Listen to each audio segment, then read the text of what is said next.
So a few months ago, I met some people that were willing to join forces on arts parts testing. One had multiple pieces and wanted to collaborate, and another had lab access and the expertise for exactly the tests we needed to do. This is a dream come true. A week later, I connected with someone else who's done some serious implant sample analysis and who also happens to own some UFO fragments that he personally recovered in 2011. So, with all of this in place, I got the arts parts and the San Augustine samples tested at a top tier lab. I drove thousands of miles because flying wasn't an option. Arts parts is already linked to 2 air crashes, one of those being the Mantell incident. So, yeah, no flying for me. I spent hours and hours, days in the lab, working shoulder to shoulder with these scientists. We were gathering the best SEM and atomic level TEM pictures and data that on samples that I've seen to date. The sample owners, though, were not present for this for multiple reasons. Then came the trip home. My life was seriously threatened on the drive home. I'm not going to go into a lot of detail on it here, but if you want to know more, I posted a story about it on Reddit. Nutshell is that there was a 15-minute-ish long car chase through desolate, mountainous, icy roads. And just a few minutes after that was over, there was some hovering lights above my car in the middle of absolutely nowhere. It was as sketch as can get. So that said, this work is not for the faint of heart. So once I got home, I started going through all of this data that we had collected. For months now, I have been just day and night, every single day, I've been going through and pouring through this data and going through white papers, trying to see what could possibly relate to this. So a few weeks ago, as I was getting the APEC presentation here all prepped, I gave the arts parts owner a heads up, not our arts parts, but the other new samples that we tested. And then I beta tested a couple of these slides on Reddit, and it blew up really fast, like hundreds of thousands of views in a few days. And then came the miscommunication, the phone call. The sample owner requested that I pull everything down and that I don't use any of their images of their samples because, in their view, peer review is the only valid way to present this. Arrow and Oak Ridge botched their report. The full Oak Ridge report isn't even up for real peer review because we only have a whitewashed version that's a fraction of the original size. And for anybody who's been following my work, you know that open sourcing is very near and dear and at the core of what I believe, but it's kind of naive. It's how I've gotten this far. Some of that data, I already leaked it out there, so it's already out there. I already, though, deleted those posts. Like, while I was on the phone, I was deleting the posts. I don't want to do wrong by anybody. And I had to remove 100 images of their samples from this presentation. I had to gut this presentation completely. Still got some pictures of the Falcon space sample, but we need to give the peer review the chance that it deserves and allow these scientists that are putting in the work to get the credit that they're due. And that's peer review is pretty much the only possible way that we're going to be able to legitimize this sample to the degree necessary to be able to take on Oak Ridge's report. So I'm not going to share any samples or any images of any samples that I don't own. But I still am going to share my observations, what I see, what I think I see. I'm an amateur, so take what I say with a grain of salt on this because material science is not my expertise, though I am learning very rapidly that it is a very complex field. Yeah, Yeah, so I'm going to break down my analysis. I'm going to reference the key papers. I'm going to highlight some of the overlaps between other samples and our sample, just highlighting what's in our sample that I feel much more confident now would be in multiple samples. Yeah, the level of technology that's present in this material is unquestionably advanced and pretty daggum sure did not exist in 1996 or earlier, as the Dalnogorsk may indicate. That said, let's go. So let me get this slideshow going. All right, just to recap for everybody, I'm gonna bring up to speed real quick on what the arts parts history is here. So as the story goes, 1947, we get a crash. Some people call this the Roswell sample, but there was actually multiple crashes in the July 1947 timeframe within days of each other. This one was the White Sands crash. The original owner, we're going to call him grandfather, he's on the scene doing the crash recovery process. While he's there, he manages to sneak off a couple of pieces of the underside of this craft. He doesn't say a word. He keeps this all under wraps, keeps it in a shoebox, and then on his deathbed in 1974, he gives custody of this shoebox to his grandson. And then this grandson, after having owned these things and tried to do stuff and failed at getting any answers with it for a long time, he ends up giving them over to Art Bell and Linda Moulton Howe in 1996. Over the course of a few months, he sends 5 letters, and with some of those letters, he sent some packages, and in those packages, there was multiple samples. Then fast forward from there, lots of testing was done in between then and now. In 2024 of April, one of those bigger piece samples eventually made its way over to Oak Ridge National Lab, and they published a classified report. And then fast forward to June, our team gets our own little tiny piece from one of the scientists that had held on to it during that last, since 1996, that it had been going to a lot of different scientists, and one of them kept a little piece and held on to it, and eventually it made its way into our hands. So now we have a sample. 2 days after I gave my July presentation, which was about a week after we got the sample tested, that's when Oak Ridge released a 10-page report saying, this is a nothing burger. Nothing to see here, guys. Okay. Then, this year, we have 3 more arts parts samples that are tested. Hopefully, we will see some answers coming out of that in the very near future. I say very near.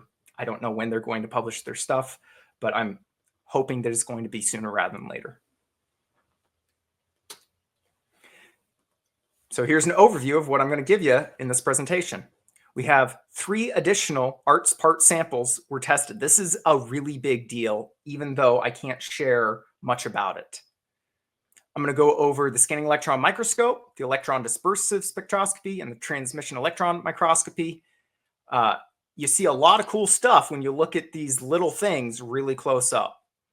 There was some weirdnesses in the scanning microscope that confirmed some things with what I've seen in our sample. There was probably the most important thing. The slide, there was 1 out of those 100 that I got rid of that breaks my heart to get rid of, because in my mind, it's at least a steam and barrel, if not a smoking gun of advanced technology. Nanometer sized things that are indicative of high engineering and high technology, which was really interesting because back in November, I got a chance to talk to Eric Davis while he was presenting at Seoul, and he brought up this thing called programmable quantum matter. I'm going to get into it. He also talks about quantum dots and in his DIRD, which is pretty interesting. I'm going to go over some of those as well. I'm also going to talk more about the whiskers that we've seen on our sample. I'm going to go over the similar craft, talk about Ubatuba and how maybe that relates, talk about the 1986 Russian Roswell event called Dalnogorsk. I'm going to go into the Quincy St. Clair, not the previous speaker, but Quincy St. Clair patent that seems like it may have some overlaps. I'm going to talk about the nanowire that's on our sample and all the possible things that it might be doing. Then I'm going to go into the engineering stuff. Can we actually maybe reproduce this ourselves? As well as the fact that we got ourselves a terahertz laser, which is pretty awesome. And then I'll end it with a good transition into the isotopic stuff that the next presenter, Dr. Szydagis, is going to go into. And I'll wrap it all up for you with a summary. All right. So I do apologize. I've had 2 days to put together this presentation. I have not slept much, so it is going to be a little bit rough. I'm just going to apologize in advance. So scanning electron microscope, you're looking at stuff really close up. In that we see, well, in that I saw some thickness measurements of magnesium layers that I now feel more confident on what the thicknesses of these layers are. I would say it's about 150 micron average layer for the magnesium zinc layers. Also, important takeaway is there's these rings of the microspheres that rupture. And they seem to have, not all over the place, but in enough spots to make me think there might be a pattern there. They seem to be arranged in rings. And the diameter of those rings may correspond to some far infrared low terahertz frequencies. Here's a zoomed in picture of Falcon Space's ARTS part sample, where you can see some of these microspheres. You can see how there's kind of a ring there in the center that's attaching them all. That's not normally there with most of these things. That's just helpful for this picture to be able to show you the arrangement that these things are forming in. In another scanning electron image that we have for the Falcon Space sample, here you can see these things have ruptured all over the place. Like most all of them have ruptured at a fairly significantly large size, anywhere from 20 to 40 microns. That's a really important piece of information there, that you're seeing the smaller ones have not ruptured, but the larger ones have ruptured. That indicates a process is taking place. Also in this image, though it is somewhat difficult to see, there is a ring pattern of the ruptured spheres. On the left side of this image, you can see our EDS, where you can see the composition of these things. And this is, I've zoomed way in and it's super blurry, I know. That is one of the ruptured spheres that hasn't ruptured as much as the ones that you see on the right. It is in the process of rupturing, which once again, processes are important for understanding how something might work.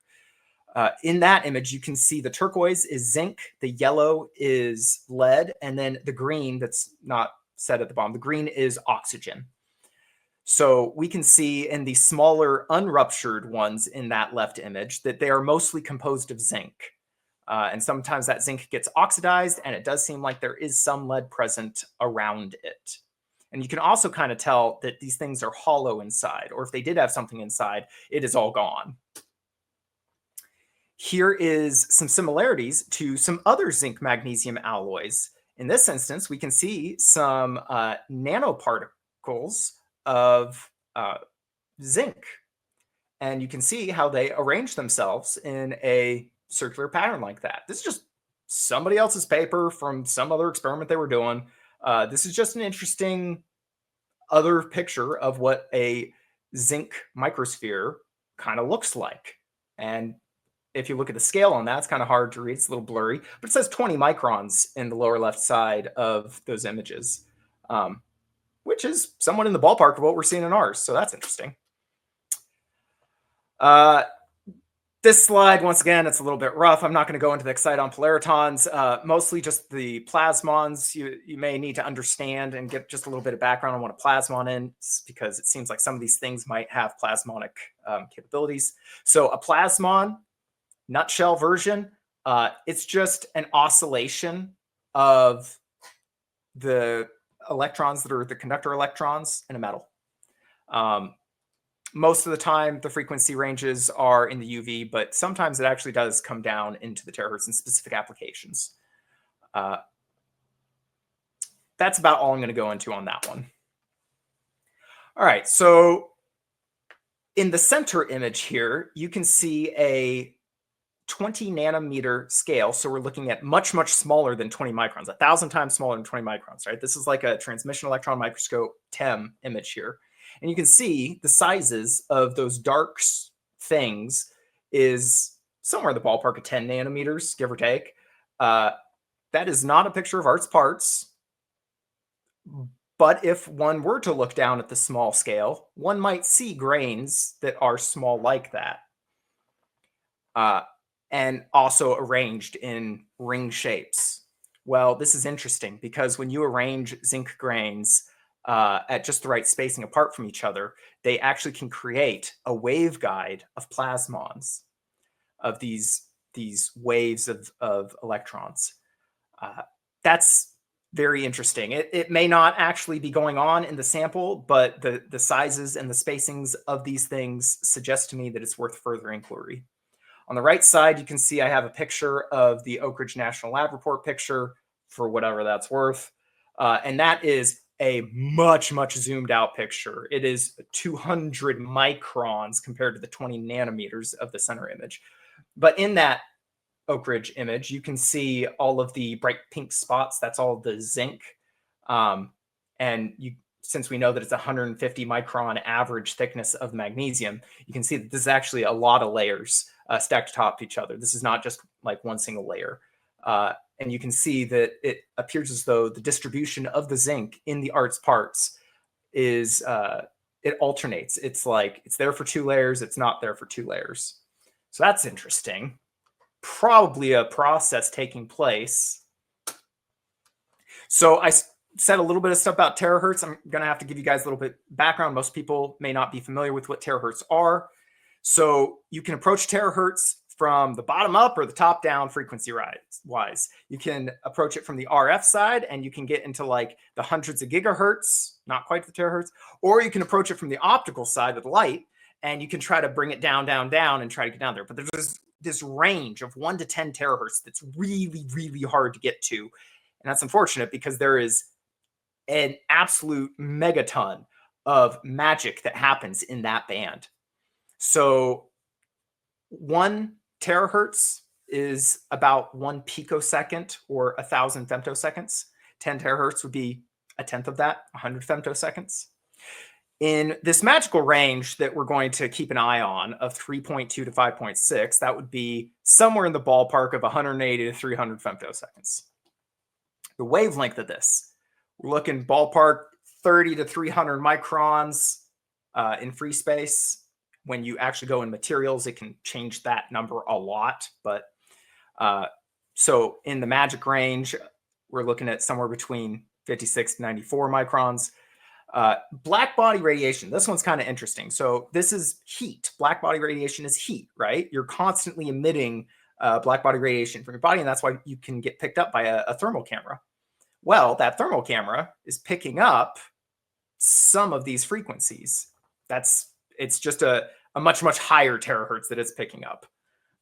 So down in the 150 to 270 Kelvin range is where we're looking at for that magic window of terahertz we want.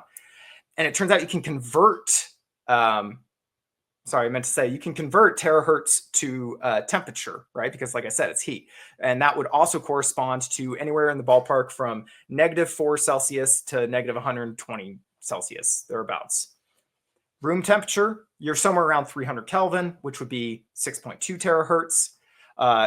In a little bit, I'm going to go into the hole temperatures that it looks like is pretty regularly observed on UFOs, which happens to be right smack dab in between that 3.2 to 5.6 terahertz. At -50 degrees Celsius, we're looking at halfway between -4 to -119. All right. This one's going to be just a little bit out there. I was debating even leaving the slide in, but so some folks have talked about terahertz in completely different applications. Travis Taylor was talking about cow blood. There's this stuff in cow blood called albumin. Well, there was a study done back in 2009 that was noticing that some weird stuff happens in cow blood at, once again, in this magic window range frequency. And yeah, weird stuff happens to cow blood, according to Travis Taylor, and there might be a relationship there to UFOs. Additionally, terahertz in the biology realm, it's its whole niche. So microtubules, the cytoskeletal structure that holds your brain cells, your neurons together, also what Penrose says is where your consciousness is. It turns out you can really mess those up with terahertz, so keep your skull away from any terahertz sources. Additionally, DNA, the little hydrogens on your DNA start wiggling at this stuff. And so terahertz can actually unzip your unzip your RNA. Yeah, so there's some interesting relationships in nature to specific magic window of terahertz. That's all I wanted to say with that. So the temperature study that I was talking about, I was saying it was about minus 50 degrees Celsius. Well, first study that I came across was the 2013 Aguadilla UAP. SCU did a study on that. They saw in their study, they said that the whole surface of that craft looks like it was about 105 degrees Fahrenheit. That's a lot hotter than negative 50. But the ambient air was only 80 degrees Fahrenheit. So whatever that thing was, it was warm. But according to this study that was just put out at the end of January, that is probably one of the largest UFO studies, at least the largest laundry list of authors on a UFO study that I've seen to date. In fact, the following presenter is one of the authors of that study.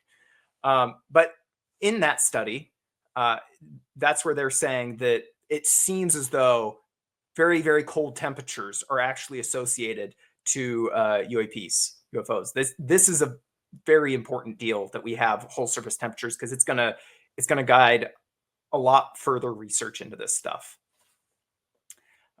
Also, it does tell us some other stuff here, that in the cases where people have gotten like sunburns from UFOs, that is indicative that maybe some weird stuff is going on regarding any warping aspects. Maybe. All right, this part was pretty exciting. So story goes, I go to Seoul and I get the chance to ask Eric Davis a question while he's on stage. I'm so happy, right? This guy worked with Puthoff for years and years and years, and Puthoff was the main go-to guy for testing arts parts for Linda. So the chance to get to ask him about materials testing, very rare opportunity. Whatever he can, say without getting in trouble. So I just asked him, what can you tell me about materials tests that you've seen that are interesting? Here's what he said. He said, we haven't been able to figure out their technology. The physics, engineering, the manufacturing technology just doesn't exist at this time. This is a couple of months ago, by the way. He says, we're just barely scratching quantum materials now and how to create, this is the money, programmable quantum materials. He goes on, but that was something that came out of this whole thing with respect to some of these aerospace companies that he was interfacing with. Aerospace companies. That is, they made some very interesting discoveries in the advanced material science aspect of the hardware that was recovered. If you look at that lower right image there, you will see one of the first pictures that comes up if you do a Google search on programmable quantum materials. That picture is of some really fancy stuff where you're basically etching into graphene, and you can etch shapes into it, and those shapes are going to confine little packets of electrons and make them do some funny stuff when they're confined.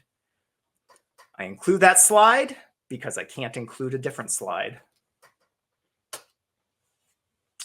So Eric Davis, he wrote a DIRD, a defense intelligence document, back in 2009, 16 years ago.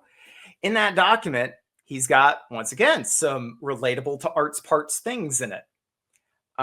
He's talking about nanowires with programmable matter, programmable material. He's also talking about quantum dots, which is also a very interesting thing with regards to arts parts. He says that quantum dots can actually do a whole host of magic things. They're not just little light capturers. They can do a whole lot of magic. One piece of magic. Oh, I said they're at the bottom. They can change the optical, electrical, thermal, or magnetic properties depending on how you tweak them. That's a lot of functionality for a little nano bead. One of the more interesting things I found out about quantum dots is you can use them to make coherent terahertz. That sounds useful. In fact, you can make a quantum dot that can just absorb the natural background heat, black body radiation heat, and it can emit coherent terahertz on demand. That's amazing. This is a thing. No, that's a 4-year-old paper. No idea that this is a thing. You can take heat and convert it into coherent laser, just ambient heat, using nothing other than a nano-sized bead. Wow. You can also take one of these quantum dots, and one way you can tweak them is you can coat them in other things. Well, one of those things you can coat them in is zinc. Not going to go into a whole lot more on that. Lastly, that thermal side of things, you can use quantum dots to convert, instead of heat to terahertz lasers, heat to electricity. That would be very, very useful. If you had a heat sink that could actually convert the heat from your computer processor into usable electricity, imagine how efficient a computer you could have would be. That's a very valuable piece of tech right there, and it's been out for 7 years now. Well, at least I think this is a hypothetical paper. I don't think they actually did the experiment in it yet, but they did reference associated experiments where they're starting to show that it's possible. More on quantum dots. Turns out that you can have lead quantum dots. This paper doesn't say it, but I would imagine you might be able to coat a lead quantum dot in zinc, I'd imagine. Don't know why you'd want to do that. Here's some pictures, close-up TEM pictures of what a quantum dot might look like. On the left there, that one's just a red quantum dot that's made of, I think it's cadmium, selenium, or zinc, cadmium, sulfur. You can see the size, 10 nanometers. You can see how you got aligned grains there, and then it's got like a fuzzy like border on the outside. It kind of looks like a cell. On the right there, once again, you can also see another image of what quantum dots made of zinc might look like.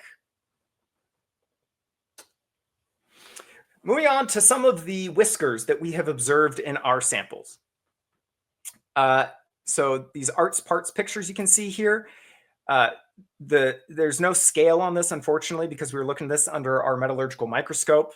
We didn't have the software set up at the time to be able to have scale on there, but I can tell you that the diameter, the thickness of one of these things is in the ballpark of about 1 micron, to give you an idea.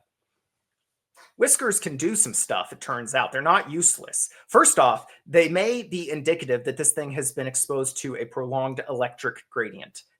That's important. Once again, that's a thing that tells us maybe a piece of the process puzzle. But additionally, when you start zooming in on terahertz stuff, whiskers have actually been known to have some interesting properties with relation to terahertz. Now, I'm not saying that's what's going on in arts part samples. I'm just saying that this is a potentially relevant paper I came across, somewhat related, where they were showing that in bismuth whiskers, that it can cause a polarization. It can rotate a terahertz beam, and that it has a higher refractive index than like bulk bismuth, which makes sense. I mean, you would think it would. So if you look at the upper right or upper left image, you can see the scale of these things is a bit larger than the scale that I was saying, right? The diameter of those things looks orders of magnitude larger than ours, but can't help but notice how that upper left image looks like this forest of crisscrossed whiskers like that. That's a very interesting image to me. I can't help but look at our bismuth ones, but the jury is still out whether or not these things are made of bismuth or they're made of zinc, or maybe there's both. Maybe you're not limited to just one kind of whisker. All right, lower left image there, that is a picture once again from the Oak Ridge National Lab report, if you can trust it. It's kind of hard to see because I made it too small, but I did a little bit of back of the napkin, like pixel counting calculations there. You can see that all those black dots there, that's the bismuth, right? And you can see that it's not a solid crystal. If it was a solid crystal, the idea that it might be acting as a waveguide would make a lot more sense. But it seems as though this thing is maybe not a waveguide because it's so discontinuous like that. So the sizes of those black dots, those bismuth dots, is somewhere in the ballpark of 100 nanometers to maybe 1,000 nanometers a micron. And the total thickness there in the middle longer green line, that says 800 nanometers at that point. So saying that the bismuth layer is 1 to 5 microns is not accurate. In some places, it is much, much, much thinner and discontinuous, which turns out that there might actually be a use case for these things if they were discontinuous. On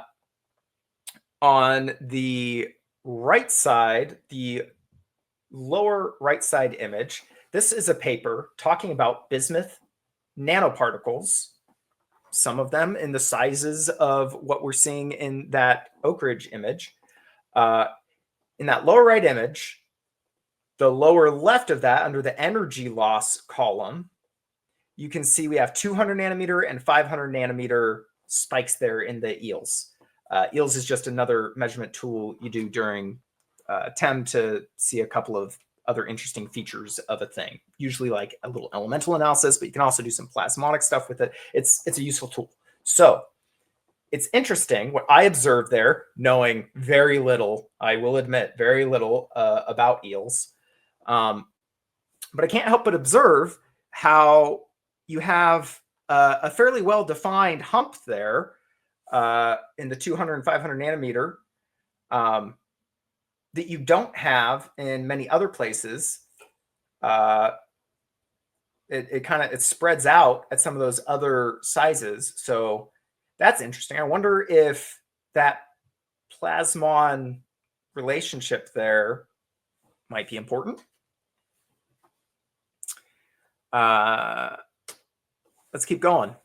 So a thin film bismuth, if this thing was a thin film, which it's not, but just to give you an idea on maybe some of the other effects that happened with bismuth, is when you hit bismuth with a circular polarized terahertz beam, there's a process that takes place within the bismuth that generates a current inside the bismuth. It's called circularly, I can't remember. I'm sorry. I'm pretty tired. It's photocurrent. Basically, you can use light to generate a current in the bismuth. And that current can then generate its own emission on the other side of the thing. That emission, what goes in must come out. You can get terahertz out of bismuth.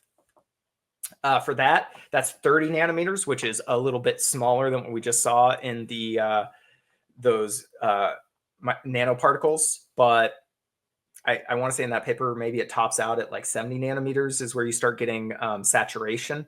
So interesting, though. There's definitely a terahertz relationship with bismuth at small scales. Then I found this paper. This one's talking about how somebody took bismuth and they put gold wires on it, which I'm going to get to in a little bit here on why gold wires on bismuth might be important. But just the fact that somebody did a test like that is really interesting. Unfortunately, their testing was all in the telecom frequencies, which is hundreds of terahertz, extremely short wavelength. They're like 1 micron wavelength. We're talking, right, 50 to 90 micron wavelength terahertz. So definitely not 1-to-1. And the radius of the gold nanowires they were using was 17 nanometer gold wires, which, once again, it's not in the micron range gold nanowires that we're talking about with Arts Parts.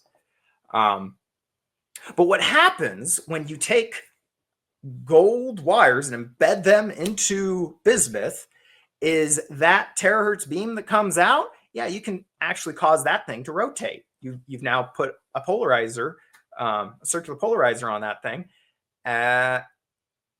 in the form of these gold wires. And it actually, it's messing with this very obscure type thing, but it's called Faraday rotation. Faraday rotation is interesting from Ray Stanford's stuff. He has that really famous picture of those Faraday rings on the edge of the craft, which are indicative of extraordinarily strong magnetic fields. In order to twist light that many times around, in order to get that many rings, you have to have an insanely strong magnetic field. Well, bismuth does funny magnetic stuff, and you put gold wires on it and you hit it with terahertz, and it does funny magnetic stuff more. Nowhere near the degree of like the 12 plus rings that we're seeing on his stuff. That's like, you know, kilotesla or gigatesla level like strengths. But maybe there's some kind of relationship here between the Faraday rotation of gold wire embedded in bismuth, Faraday rotation observed in UFOs. So this is going a little bit deeper into what's going on in bismuth. So you can hit bismuth with a right hand circularly polarized beam or with a left hand circularly polarized beam. And different things happen. So if you were trying to get a specific effect out of bismuth that only works with one circular polarization direction than the other, it's probably another avenue to look down. All right, let's get into some of the similarities I'm noticing in other craft that might have some overlaps with Arts Parts. First one, Ubatuba. So Ubatuba, if you're not already familiar with it, a fisherman is out fishing down in Brazil, Ubatuba, Brazil. And there was a UFO flies over his head, drops some molten metal, and years and years and years later, eventually makes its way by the late, I think it was in the 30s or something, it supposedly happened to the guy. And then by the 50s, this thing actually gets tested. So it's been tested many, many times since then. And there are some very strange things about it, which may support that it is indeed anomalous. One of the things that relates to Arts Parts, though, that I'm noticing is we got magnesium.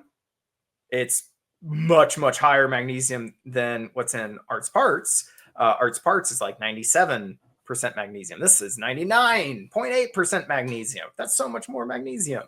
And the zinc is much, much lower. We're at like 2.5% zinc in Arts Parts. This thing's all the way down at the, I'm not going to say percent, this is parts per million. But there's zinc in there.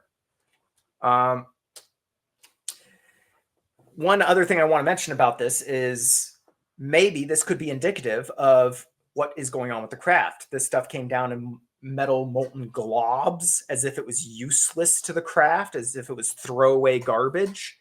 And it happens to have much, much less zinc than what's in Arts Parts.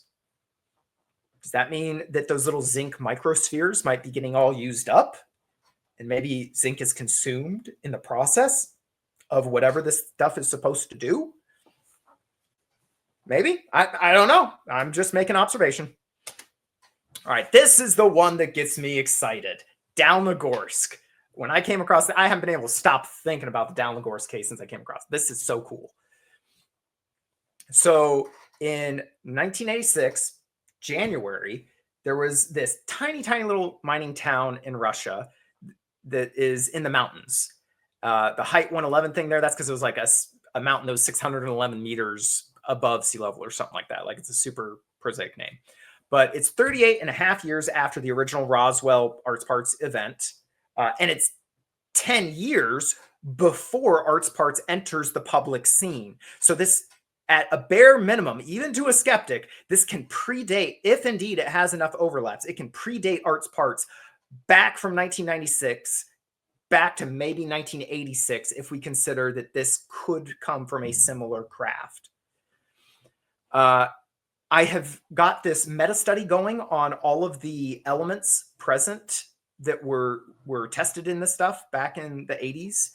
And I've compared all of those against all of the elements that we are observing in Arts Parts. What you see before you, that is just the elements that are the same. There's some differences in the elements in there as well. Might be indicative of transmutation. I'm not going to hang my hat on that, but it might be. Don't know. But it's got sodium, silicon, iron, nickel, zinc, molybdenum, gold, lead, bismuth. That's a lot of overlap there, just if you're looking at like nothing other than the elements that are present in these samples. But it turns out there's also some physical characteristics that are the same too. It has gold nanowires, and it's got those little ruptured zinc lead microspheres that I was talking about. This thing has hollow lead microspheres. So here's the book.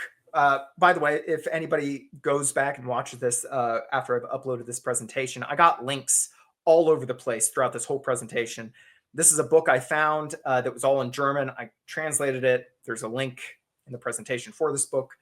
But you can see in those images, they're showing the little gold nanowires. And actually what they're saying is that these things are 17 micron diameter, and that they are made of quartz with a gold core. That is extremely unique and very relevant to Arts Parts. In the lower image there, you can see there's another picture of their quartz-clad gold wire sitting on the surface of the sample, like it's part of the sample. And here's a side-by-side of that image and our Arts Parts quartz-clad gold nanowire. It's not a one-to-one, but it's got some similarities.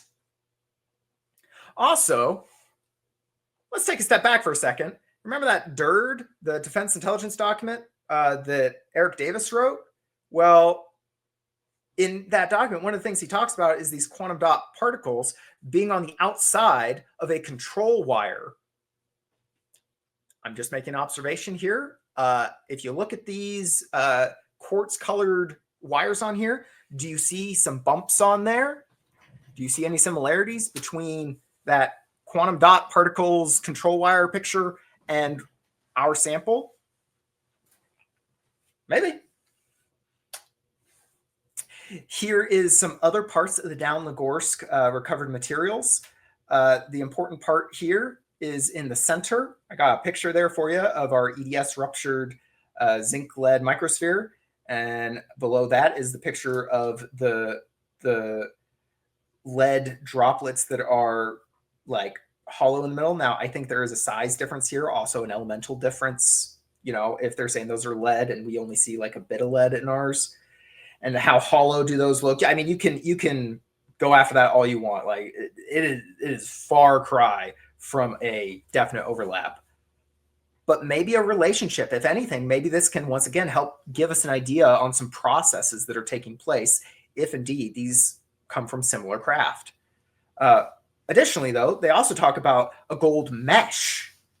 Now that could be very, very useful, extremely useful in terahertz applications. Gold mesh, that's a thing.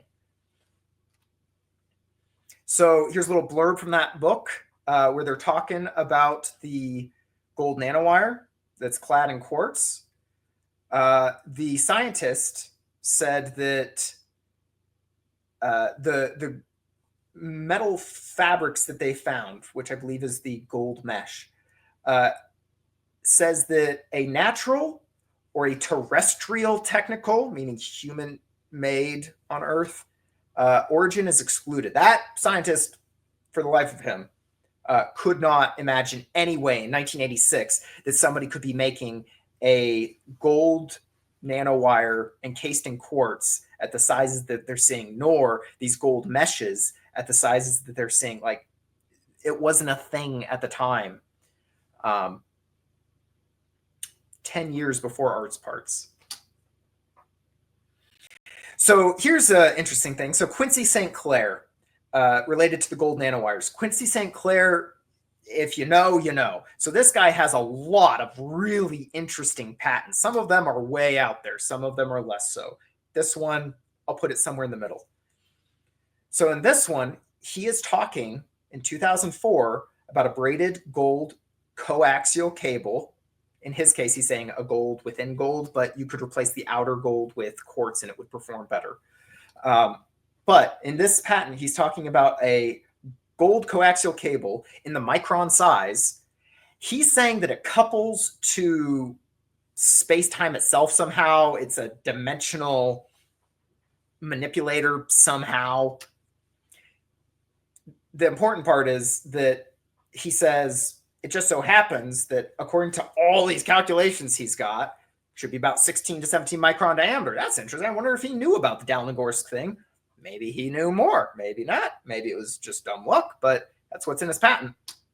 Well, he's talking about tapping into subspace or dimensional energy or something. It's worth noting that in the first Arts Parts letter, the grandson is talking about what happened after the crash. So according to grandfather, the crash happened and there was a survivor that grandfather ended up talking with a lot for like 6 months. That ET said that in the process of the crash, he goes through the whole story on what's like started with the crash and then what went on during the falling and then, you know, once they actually landed. But what the alien said was that they had 2 modes of propulsion on the craft. One is the dimensional power plant, which sounds more like a generator, but he's saying that they use it for deep space travel. Okay, that might be related in some way to what Quincy St. Clair is talking about with the dimensional subspace something or other with gold nanowire. I'm not sure. Good takeaway from that, though, is that there is 2 different forms of propulsion according to a document that cannot be like verified, right? We know that this document went to Art Bell, Linda Moulton Howe, but we don't know if the grandson is telling the truth or not because we haven't identified grandson. All right, here's some calculations. I put in definite quotes because ChatGPT, bro. Okay, I was doing this in 2 days. I didn't have time for it. So I'm going to say order of magnitude. I'm not going to hang my hat on this, but I'm going to say order of magnitude. If it just so happens that you had a quartz-clad gold nanowire of the dimensions that Quincy St. Clair is talking about, you're looking in the far infrared range. You're looking at the low terahertz range. I feel confident enough to say you're in the single-digit terahertz, but I'm not going to hang my hat on it. All right, so we're seeing some similarities here and there. We're seeing quartz case nanowire might be in that low terahertz range. The bismuth layer, it just so happens that there may be some interesting plasmonic effects at these particular sizes. I didn't get into it, I apologize, but at some of these similar frequencies as well. The diameters of these ruptured microspheres happens to also be in the ballpark range of this far infrared low terahertz, which might be also indicative of the specific frequencies that we need to zoom in on. Maybe we can take that 3 to 5 terahertz and we can narrow it down to 4 or something, right?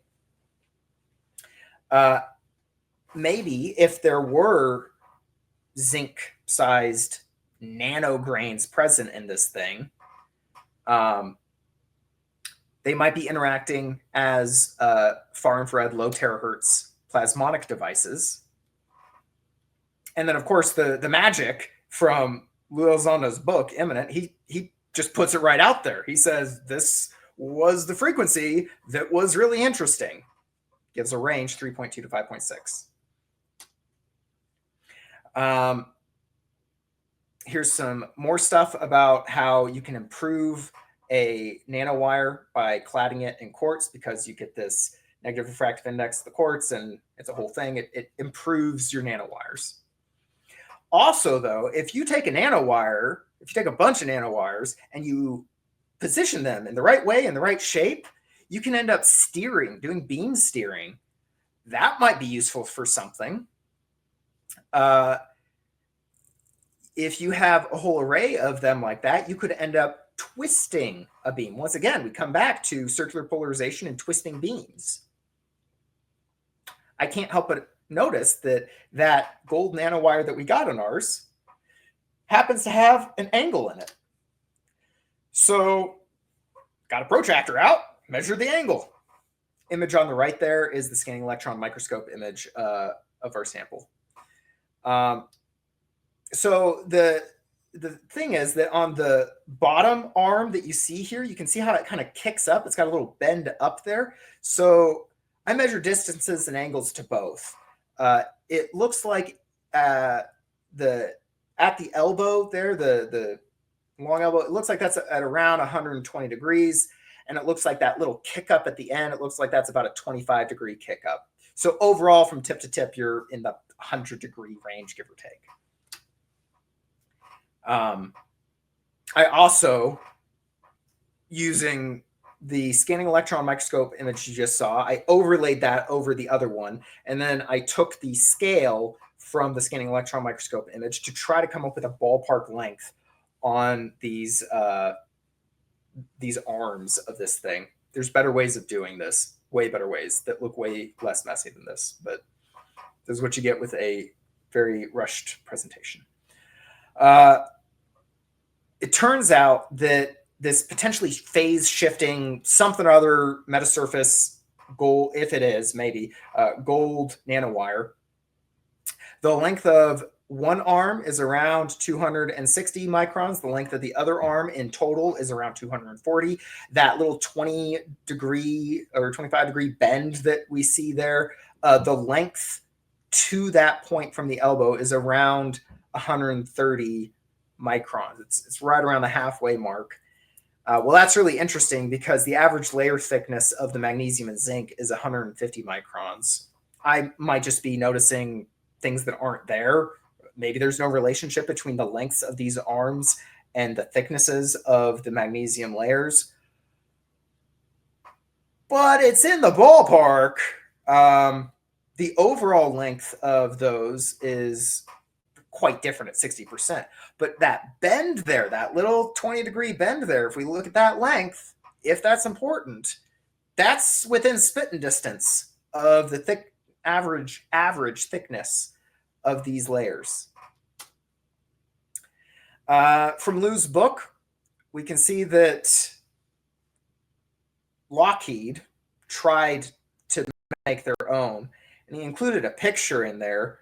And I don't know if that picture is the actual one. Supposedly, they failed. The unnamed aerospace company, they tried to make it, and they claimed that they failed. I found a similar image of an engine vibration test block, which is something that maybe an aerospace company would have, that looks in the ballpark similar. I don't know for sure if the image that Lou has there is correct or not. I don't expect any wrongdoing on his part, but I don't know if that is indeed supposed to be a layered metamaterial. But if we wanted to make this ourselves, this is where the rubber meets the road. We're engineers. We don't really care about theory. Just let's make it and make it do the thing. Can we buy the parts? Can we shove them together? Can we make this happen? I'm going to put a low maybe on it. Not a hard no, but closer to no than yes. And the reason why is because some of the nanoscopic sized things in this are not something we're going to be making anytime soon. But we could buy bismuth nano powder, make little nano things. We could buy gold mesh grid of the sizes that they describe. And then we could coat that in quartz. We could purchase some terahertz sources. There's a lot of stuff we could do if we wanted to try to make this ourselves on the cheap, right? That's the other thing, is doing this on a budget, and not in a, super top-notch lab, but, garage labs like we got. Well, we did happen to find a terahertz laser. I mean, that's pretty awesome. So this terahertz laser, the previous owner, I believe, may have been Sandia. I don't know for sure, but I believe it might have been, based upon its previous location. This terahertz laser, when operational, goes from 250 gigahertz up to 7.5 terahertz. Hey, would you look at that? Falls right within our magic window frequency. That's pretty awesome. Now, because we got this for a steal, it hasn't been serviced in about 15 years. So we are in the process. This is late breaking news. We just got this thing, and we just got the service manual for this thing like a couple days ago. So it is a work in progress before we're going to have this thing up and running. But we're a lot farther than not having anything. So here's some more pictures of this thing. Lasers with Z, because lasers are awesome. This is one of those don't mess with it lasers. It's a really, really, really dangerous laser. So we have to make sure that we dot our I's and cross our T's to the nth degree before we even turn this thing on. But we're working on it. All right, and then I'm going to transition it here. The elemental analysis, I do want to make just a little blurb here on the isotopic analysis. So this stuff does some really cool things with regards to radiation. Like, it just gobbles up the neutrons in a way that is really unusual. It doesn't do it all the time. It only does it at like the highest possible energy. And it saturates really fast too. So it gobbles them up, and now it's done gobbling them up. Like, it's really, really weird. So we did that little lower right-hand image you see there. That's a little puck of uber, super duper radioactive stuff, some of the most radioactive stuff known to man. And our sample is sitting on it there. We left it on there for 5 hours. Booyah, it activates. That means we were able to make it radioactive and then start measuring all the elements that are in there based upon the spin down half-lives of the elements that are present. So we do that. We get like an initial rough draft. Hey, we're seeing elements in here that is confirming what we already believe to be true about the elements present. And then we do the long test, put on a big old block of slightly less radioactive, but still very radioactive stuff. And we do it for a month. And nothing happened? What? It didn't become radioactive after sitting on a block of this stuff for a month? That's not supposed to happen. So then we put it back on the original thing. We leave it on there for a week this time instead of a couple hours. But it only got as radioactive as it did the first time after a week. That's all I'm gonna say about it for now. I want to not steal any of Dr. Szydagis' thunder, because he's got a pretty good thing to tell you here about what's going to go on. But so the summary, this is what I got for the latest Arts Parts update. The microsphere, the lead zinc microspheres, they happen to be arranged oftentimes in circular patterns that may relate to low frequency terahertz. Programmable quantum matter is something worth looking into for a number of reasons. Quantum dots especially are interesting for their relationship to terahertz output, and they can do a lot of other fancy things too. This quartz-clad gold nanowire happens to follow a lot of similar things about it to other gold nanowires used in terahertz functions. The not solid crystal, but instead the very small nanosphere-sized bismuth nanoparticles. It turns out that those actually may have some really decent plasmonic applications. There might be this whole area of plasmonics that we need to deep dive. And because it's bismuth, it can do some really fancy physics. There's a couple of different asymmetries that exist regarding bismuth that are worth pursuing further. And we have a terahertz laser ourselves. It's only a matter of time. Arrow released a short report that said it was slag. According to Hal Puthoff in a recent interview that I linked at the very beginning of this whole thing, there's a lot more than just slag in the much longer report. I got a bunch of extra resources there. There's papers galore within this stuff that if anyone wants to learn more about any of the things I've discussed. I had to read a lot of them. So I just want to end this with a super, super big thank you to the scientists that let me be a part and let me put together this new chapter of arts parts testing development. Like, I cannot express how grateful I am and how stoked I am at what should be coming down the pike regarding 3 samples instead of just our 1. That's what I got.